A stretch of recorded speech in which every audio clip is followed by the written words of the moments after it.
Mirzəyev. Eşə müəllim, salam, aleyküm salam. Mənim 54 yaşım var. Bu vaxta qədər 300-dən artıq kitab oxumuşam. Oxuduqca başa düşürəm ki, heç nə bilmirəm. Bu tək məndə belədir, yoxsa hamı bu cürdür.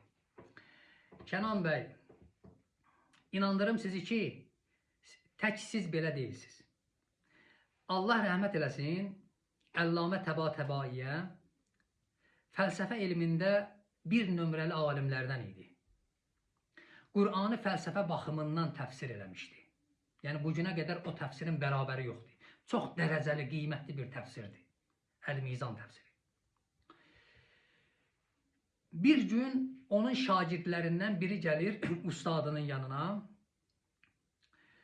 Allah rəhmət eləsin, Mütəhhərinin də ustadı olmuşdu. Mütəhhəri İslam aləmində böyük alimlərdən idi. Allah rəhmət eləsin. Qumda, Qəzvində ki, tələbələr dərs alırlar. Yəni, orada dərsliklərin çoxu Mütəhhərinin kitabıdır. Dərsliklərin çoxunda Mütəhhərinin kitablarından istifadə olunur. Onun ustadı idi mərhum Əllamə Təbatəbai. Şagirdlərindən biri gəlir onun yanına, özündən ustadına gilayə edir, şikayət edir. Deyir ki, ağa, mən nə qədər oxuyuramsa bir yerə satmıram. Təbatəbai sual eləyir, deyir ki, sən gündə neçə saat kitab oxuyursan? Deyir ki, ağa, heç olmasa 6 saat, heç olmasa 7 saat mən gündə kitab oxuyuram. Rəhmətliyin öz adı Hüseyn idi.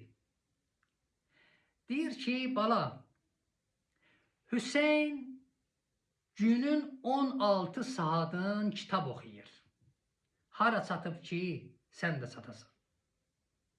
Hər günüm 16 saatım kitablandır, 8 saatım da qalır mənim yeməyim, mənim yatmağım, mənim ibadətlərim. Mən hara çatmışam ki, sən də çatasan. Həzrəti Əli əleyhisselama sual eləyəndə cavab verir ki, bilmədiklərimi mənim ayağımın altına yığasan, başım göyün qübbəsinə çatar. Mərhum Əbu Əli İbn Sina yazır ki, hərçənd könül bu səhrada çox çırpındı, çapdı, o tükü də yardı.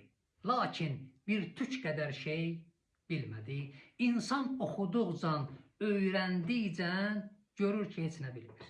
İnsan oxuduqca sualları çoxalır.